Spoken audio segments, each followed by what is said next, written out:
وای فاطمه ملا عیسی وای کبو کاسری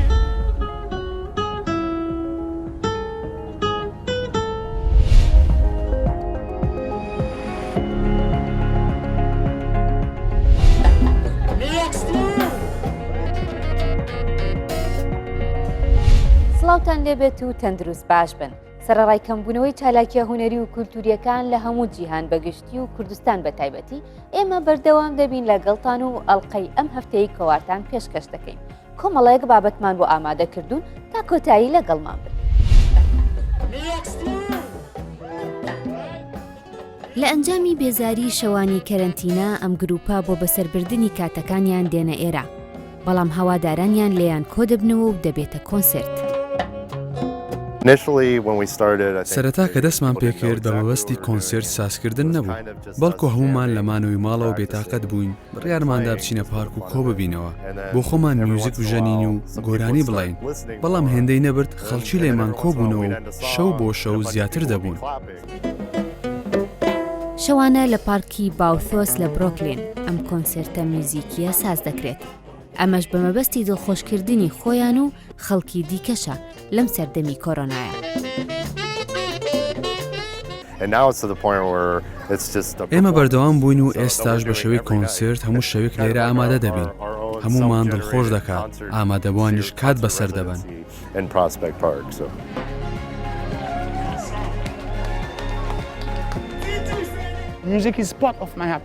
میوزیک دڵخۆشکەرە بۆ من و کەسانی دیکەش، کەواتە من خۆم دڵخۆش دەکەم و کەسانی دیکەش هەست بە خۆشحاڵی دەکەن. ئەمە هەستێکی زۆر تایبەت و ناوازەی هەیە، ڕێگەی گەیشتن بە ئارامیە، زۆر سەرسوڕهێنەرە.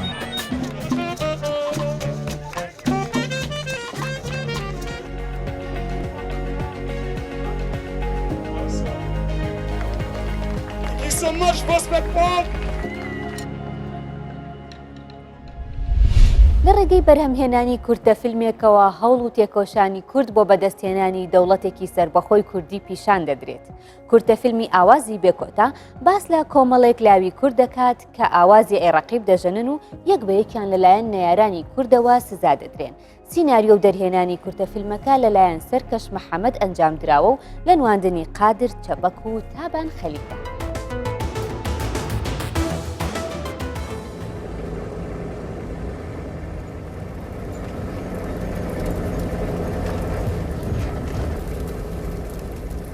فیلمی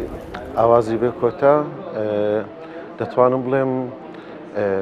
سەرەتایەک بوو لە دوای ڕیفراندۆم کە تەواو گۆڕانکاریەک بەسەر هەرێمی کوردستانە داهات. بیرۆکەی ئەو فلیمە لەلایەن دەرهێنەر و نووسەر سەرکەش محەممەد بیرۆکەکەی بۆ داڕێژرا، لە نواندنی خۆم و تابان خەلیل ئیشەکەی بۆ کرا. توانیمان نواندنێکی بۆ بکەین لە فلیمەکە. فلیمەکە لۆکێشنەکانی لە محوەری غازر لە گوندی عەسەن شام بە پاڵپشتی هێزەکانی زێڕەڤانی کە توانیان پاڵپشتێکی تەواومان بکەن، ڕێی تەواومان پێ بدەن، هەماهەنگ بن لەگەڵمان.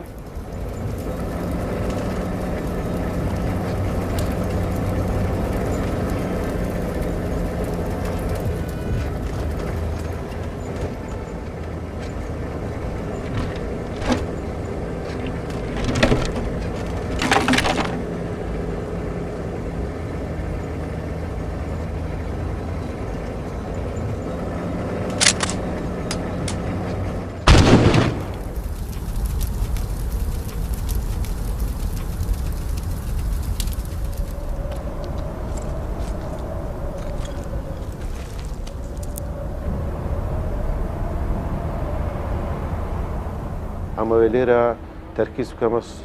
سەر شتێک کە زۆر لای من سەرنجڕاکێشە. هەر فلیمێک هەر بابەتێک پەیوەندی بە بابەتی کوردیەوە یان بابەتی پێشمەرگە و یان هێزی پێشمەرگەوە بێتن بەڕاستی هێزەکانی پێشمەرگە بە هەموو لیوایەکان و هێزەکان و فەرماندەی هێزی پێشمەرگە هەمویان هەماهەنگن بۆ کاری هونەری ئەم لێرە دەستخۆشیان لە یەکەم هیوادارم هەروەها هەماهەنگ بن بۆ کاری هونەری فیلمەکە تا ئێستا بەشداری 2 فستیڤاڵی پێکرایە دەتوانم بڵێم بینەرێکی باشی هەیە وەلەو تا ئێستا نەمانتوانیوە بەشداری فستیڤاڵە نێودەوڵەتیەکانی دەرەوەی پێ بکەین بەڵام لە ڕووی ناوەخۆ کاردانەوەیەکی جوانی هەبووە دەتوانم بڵێم جێی خۆی کردیتەوە لە ناوبینەر تەنها چەند لۆکێشنێکی تێدایە چەند تیکێکی تێدایە دەتوانم بڵێم زۆر بە شێوەیەکی جوان وێنەگیرە دوور نەچین ڕاکێشانی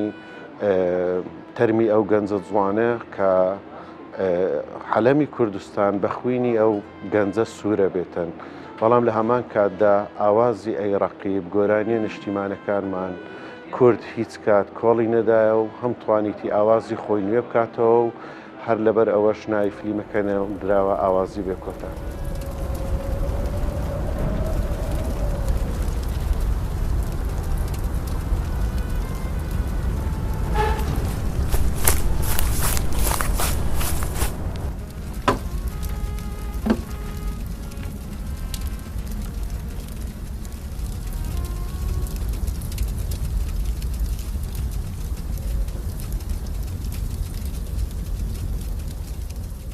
فیلمەکە خۆی ئەگەر سەیری بکەیت کورتە فیلمە لە 7 دقەونی و پێکاتوە بێ دیالۆکە تەنها پێیان گەیاندنێکە بۆ ڕای گشتی و بۆ ڕای نێودەوڵەتی کە ئەتوانم بڵێم تەرکی زیاتر کراتە سەر ئەوەی کە لە کاتی ڕفراندۆم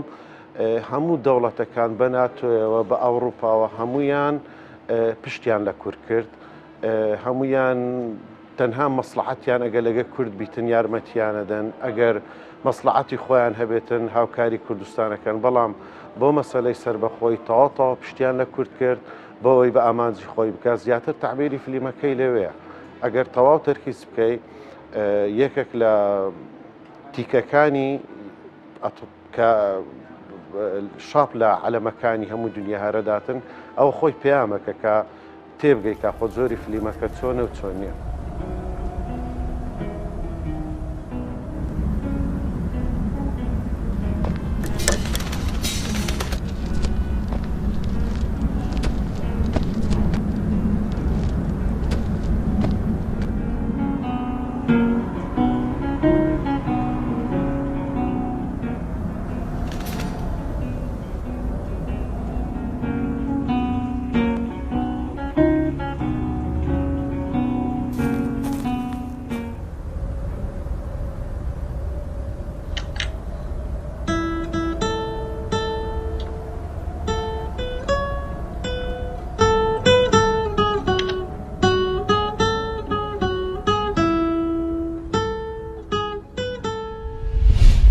زۆربەی گۆرانی و شعرە کوردیە کۆنەکان کە دەگوتران ئەرشیف نەدەکران و وندەبوون یان کەسانی تر دەیان کردە مڵکی خۆیان. ئیبراهیم شاهین و هاوڕەیەکی بە ناوی عومەر دەستیان بە پرۆژەی کۆکردنەوەی ئەرشیف و بەرهەمی هونەرمەندە کۆچکردووە کوردەکانیان کردووە. دەیانەوێت لە 22 بەرگدا بە شێوەیەکی ئەکادمی و سەردەمیانە و بە بەڵگەوە بڵاوی بکەن.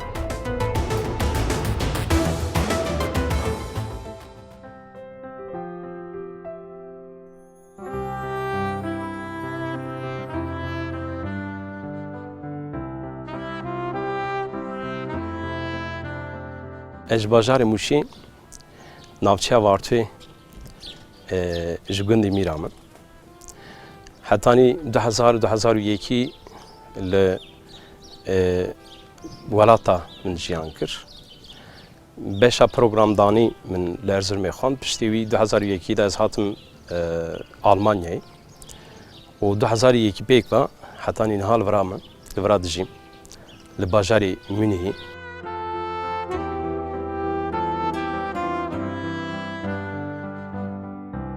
Em jî li serhedê ji ber ku serhedê jiyan piçûkatiya zarokatiya min li wê derê derbas bû. Ew dengê dengbêja sewda dengbêja di guhê min de wisa dengekî nepen ma. حتانی ام بیشن 1998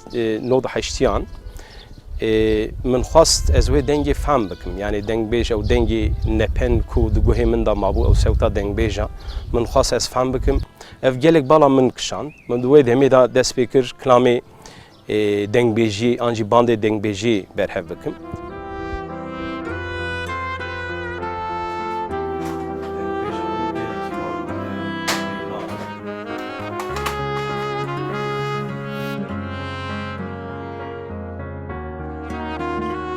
دما که مدرس به خواتا دنگ بیجی کر آنجی نویسا آنتولوژیا دنگ بیجان کر دنگ بیج رسو دا دست بکر آرشیواوی مبرهب کرد بود دنگ بیج رسو 1902 دال کریم بیلی جدای کتبه حتی 12 سال یا خو جاب خو عبدو کلام هنده و آبی عبدو گلک جارم به عبدال زینی کرا کلام گوتیه دنگ بیج رسو وک ام بیجن میشکی هنگوین لهر دوری لهر جی گریای و به هر دنگ بیجی وی سردم خو برا کلام گوتی و دی دیوان دا دیوان دنگ بیجی دار خستیه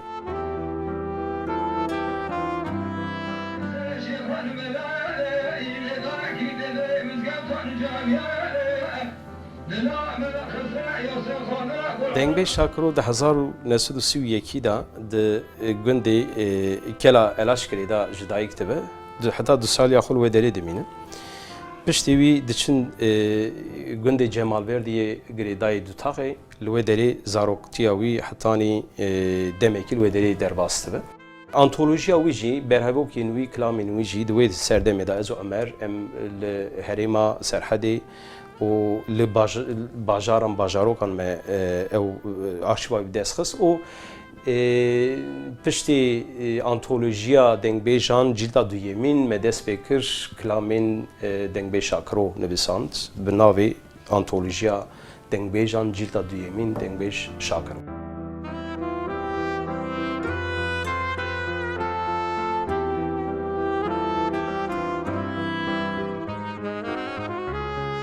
جلد سیمین یا دنگ بیش حسینویم جلداوی قدیا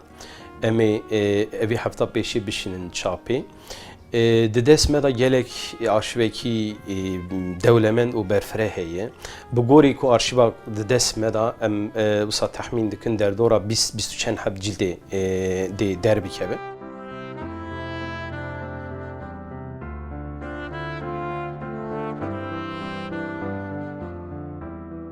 دیسا وقت پروژه گیل پیشیام ام سر دخابتن حکایت کلام ازو امر ام سر دخابتن حکایت کلامین کل سر حکایت دیروکی دنوا کردان دا قومی نقاس 20 حب حکایت ام دنویسینن و هر وها ام گهیشتن گلک آرشیوین سردما 19 یاکو د کردستان هاتی برهف کرن دهیلا هن لیکولینر و میسیونرین اروپایی دا وک الکساندر جاوا آلبرت فون کوک آلبرت سوچین و اوین پریم evci gelek balkeşin em giştin tekstin desnivîsên kilaman ên ku di wê serdemê de hatî nivîsandin. Elbara xwe ji nava Kurda çar bira rabûne ji barekî çar bira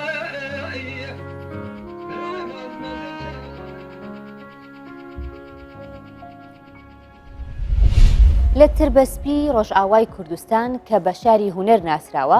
دلۆ دۆخان لەدایک بووە. لە سەرەتای لاویەوە بە هاوکاری و پشتیوانی براکانی لەگەڵ دەنگە خۆشەکەی ڕێگەیەکی لە مەیدانی هونەری بۆ خۆی دۆزیوەتەوە. ئەو لە ئەڵمانیا دەژی و لەم چەند ڕۆژەدا کلیپێکی نوێی بڵاو کردوێتەوە. دلۆ بەردەوام پەیوەندێکی باشی لەگەڵ هەوادارانی هەیە و کەسە خۆشەویستەکانی لە کلیپەکەدا بەشداری دەکات. دوابەرهەمی لەلایەن براکانیەوە هاوکاری کراوە.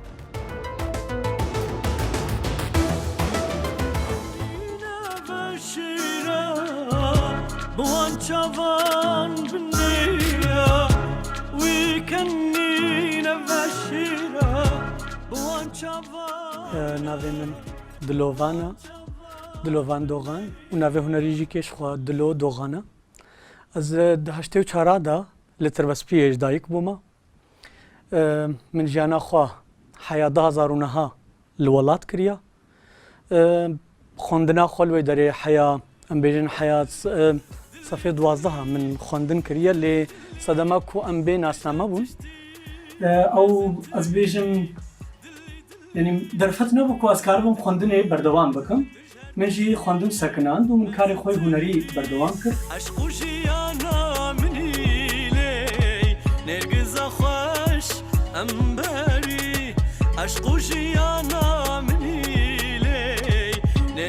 خۆش ئەمباری بەهار بتە خۆش دبن ڕۆک و هەر وەکە گەلە کەسا مژیکێ بەرێ خۆدا بەر بە ئەوروپاوە داکوکار بم خەونێ خۆ بێتر بجی بکەم شخۆکە من گوتی باندۆرا کو لەسەر هونەرا من هاتی کردن بهترێ خوا یا مالباتەیە هەلبەت هونەرا کوژ دەڤەرێژیکێ دەهات کردن باندۆرەکە خۆش لەسەر من هەیە و جهێ رێزگرتنێش بۆ من هەوڵدایە هەر سەری دەمەکی کو ئەز گۆهارتنان بکەم دە ئالیێ هونەرا خۆدا باندۆرا هونەرا کەڤن لەسەر منە لێ هەلبەت دەوێ کو ئەو هونەرژی ستیلێ وێ ڕەنگێ وێ وەرێ گوهارتن فاتما مەلا عیسا وای کە بۆ کاسەری لیسا وای فاطمه ملا عیسا وای کەڤۆکە سەری لیسا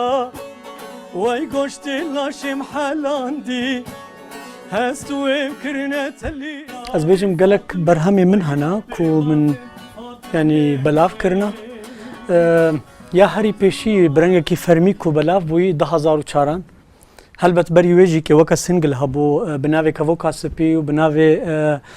بۆچە دنا لێ تەمبور ئەو وەکە کلیپ تەنێ سنگل هاتبوون بەلاوکردن لەسەر تەلڤیزیۆنین کوردیژی هاتن وەشاندن لێ برەنگێکی فەرمی وەکە ئەلبۆم 2004دا من لەسەر بەرهەمەکێ ماخەبات کرد و یا گرنگ ئەوە ینی ڕاستە ئەم نابێژن تەشکەنگیڤە وەکە بێ هونەرەکە کەڤن یانجی ئەس بێژم مژدەمەکە کەڤن دە من دەست پێ کریە لێگاواک و ئەز نەگۆ هەرم یعنی بدەمێرە لە گۆری پێدویەن ژیانێ لە گۆری خۆستەکەین گۆهدارە گاواک و ئەز خوانی کاربم بگوهارم ئەزم مینم ژ کەڤناژی کێفا من ژ تەرەتێ دفرم گاوا توتێ ڕۆژە گۆتن نەبینم بێچ بێ حالێمتێ کێفا من ژ تەرەتێ دفرم گاوا توتێ ڕۆژە گۆتن نەبینم بێچ بێ حالێمتێ گۆمرێنەک من تێکلیە من بە گۆهداروانێن من را بە شۆپینەرێ من را تێکلیە گەلێکی خۆشە نامەیە نوان هەمیانجیکێ لەبەر خۆ دەدەم کۆ بخوێنم نەرینێ نوان لەبەر چاو دەگرم ji ber wê yekêjîkê ew karên ku dawî ez pêra bûî ew hest gehişte min ku cihê hezkirineka mezin bû li bawan delê mecolê Sivas û Kastanbolê tu tenê neçeçolê xelkî û gundî neyarin wê li te bikin lomê xelkî û gundî neyarin wê li te bikin lomê قوربان و خود دداویە دە بەریا پێنج ڕۆژان کارێک بناوێ دێوەرە من بەلاف کرد کو ji gotin û awazên dilgeş doxana ew jî dibe birayê min derhênerjîkê deysem doxan ew jî dibe birayê min dixwazim vê jî bînim ziman ku ez di karê xwe de berdewamim li ser hin projeyên nû jî kar dikim belkî rengin nû bin belkî cudahîk di nav kar de hebe lê hêvî dikim wê bi dilê we bê li bendê bin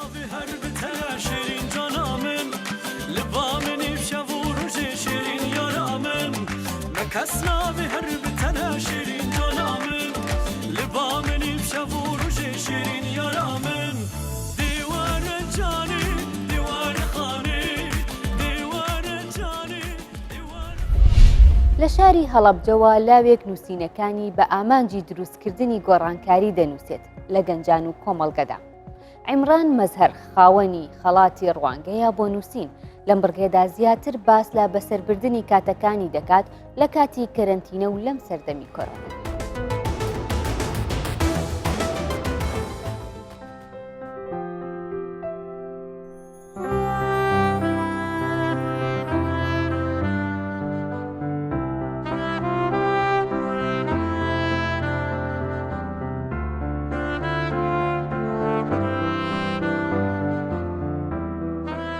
دیارە هەر کەسێکە خولیای نووسینی هەبێ هەر لە لاوێتی و مناڵی و ئەگەر نووسینی چیرۆکێکی بچووکیش بێ وردە دەست پێکات ئەوەی کە من بەڕسمی شتم نووسی و بڵاوم کردەوە لە تۆڕی کۆمەڵایەتی نزیک بە 2 ساڵە بێت ساڵی 2010 دەستم پێ کردووە لەو بابەتانی کە تیا شارەزە ئەتوانم بنووسم بابەتە مرۆیەکان بابەتە ئەخلاقیەکان ئەو بابەتانی کە پەیوەندیان بە کولتور و کۆمەڵگە و ژینگەی خۆمانەوە هەیە زیاتر هەندێک جاریش بابەتی دینی ئەتوانم کەمە نووسین و بڵاوی کەمە جۆرە لە جۆرەکان ئەم ڤایرۆسە هەم حاڵەتی دەرونی مرۆڤەکان هەم تێڕوانی نیشانی بە جۆرە لە جۆرەکان گۆڕی ئێستا کەمن ئەو مرۆڤانەی کە ڕەنگە تەنها لە کۆمەڵگەی کوردیا مرۆڤانێک کەم مابن بڕۆیان بە ئەم ڤایرۆسە نەبێت ئەجینا هەمان پیان وایە کە ڤایرۆسێکەوە وڵاتە گەورەکانی جیهانیش پیان وایە کە ژیان دوای ئەم ڤایرۆسە هەرگیز بەم زۆرە نابێت کە ئێستا مرۆڤتیاژی پیان وایە کە گۆڕانکاریی گەورەی ژینگەی و کولتوری و دەرونی ڕوات منیش هەمان تێڕوانینم هەیە پێم وایە دوای تەواوبوونی ئەم ڤایرۆسە حاڵ و گوزەرانی مرۆڤ ڕەنگە وەک خۆی بەردەوام بێ بەڵام تێڕوانین بیرکردنەوە تەنانەت فکرە و ئایدۆلۆژیە ڕەنگە زۆرجار گۆڕانکاری بەسەرا بێت بە تایبەت ئەو وڵاتانەی کە زۆرترین ژماری توش بوو مردنیان هەیە لە جیهان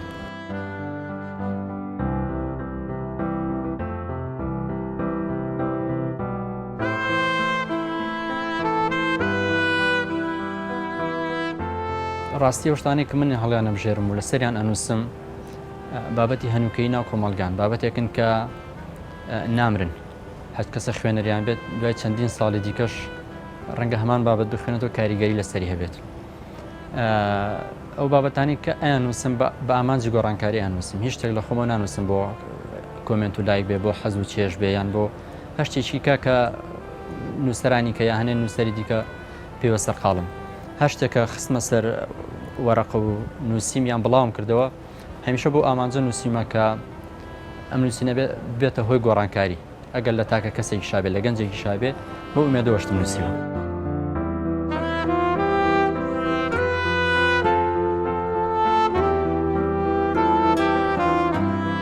کتێبەکەی من لەژێر ناونیشانی گرفتەکانی گەنج لە کۆمەڵگەی کوردیدا و هۆکار و چارەسەر بۆ کێشە گرفتەکان و چارەسەرکردنیان ڕاستی هەڵبژاردننی بابەتەکە لە ئەستۆی من نەبوو چونکە من تەنها بەشداری پێشبڕچەکەم کردو خۆم لەوەتی بوومەتە خوێنەر حەز و خولیام هەیە بۆ بەشداریکردن لە پێشبڕچ ئەگەر پلەی یەکەمیش بەدەستنێنم هەرگیز کۆڵم نەیەوە پێم خۆش بکە لە پێشبڕچەکانە بەشداریم هەبێ ئەم بابەتەش بەشێکی پەیوەندی بەو حەزەوە بوو کە حەزم کرد لە نووسینە ئەمجارە بەشداری پێشبڕچە بکەم ئەگەر چی لەگەڵەوەشا خۆم پێشتر بابەتم نووسی و لەسەر گەنجان قسەم کردو و کۆبوونەوە هەبووە کتێبەکە باز لە کێشە گرفتەکانی گەنجەکان لە کۆمەڵگەی کوردیدا بۆچی کۆمەڵگەی کوردی ماڵهەبژار چونکە ئێمە خۆمان وەگەڵە لەم کۆمەلگا گەورە بووین و خەم و کێشە و گرفتی گەنجانی ئەم کۆمەلگای ئەزانین و کێشە و گرفتەکانی گەنجێکە لە ناو هەڵەبجە ئاژی زۆر جیاوازترە لە کێشە و گرفتی گەنجێکە لە وڵاتی وەک ئەڵمانیا ئاژی بۆ نمونە هەرگیز کێشە و گرفتەکانەوە وەک یەک نین لەم کتێبەدا تیشم خستۆتە سەر 6 کێشەی هەنووکەی گرنگی گەنج کە ئێستا هەشش گرفتەکە هەریەک لە ڕوویەکەوە بەرۆکی گەنجیان گرتووە لەپاڵ باسکردنی کێشەکانە هۆکاری کێشەکانیشم ئاماژە پێکردووە کە بۆچی چ شتێک لە پێشت سەرهەڵدانیم کێشە و هێ لە ژیانی گەنجە و دوای هۆکارەکان چونێتە سەر چارەسەری ئەم 6 کێشە چێ لە ژیانی گەنجە بە چ ڕوویەک و لە چ ڕوانگەیەک و چارەسەری ئەمە بدۆزین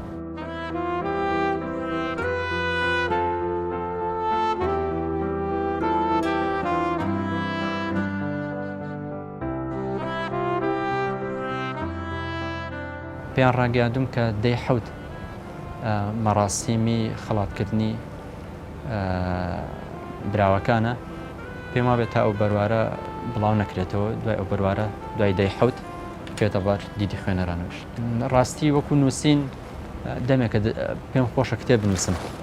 یعنی چەند بارێکی جیاوازی ژیانی خۆم دیاری کرد و کەشتیان لەسەر بنووسم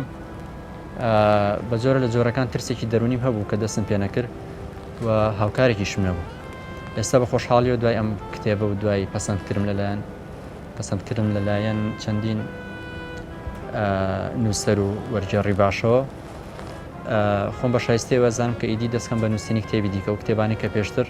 دەرفەتم نەبوویان بە زۆر لە زۆرەکان ترسم لێ هەبووە بە شوێن دەرفەتێکی باش ئاگەڕم کە دەستکەم بە نووسینی کتێبەکانی دیکەم.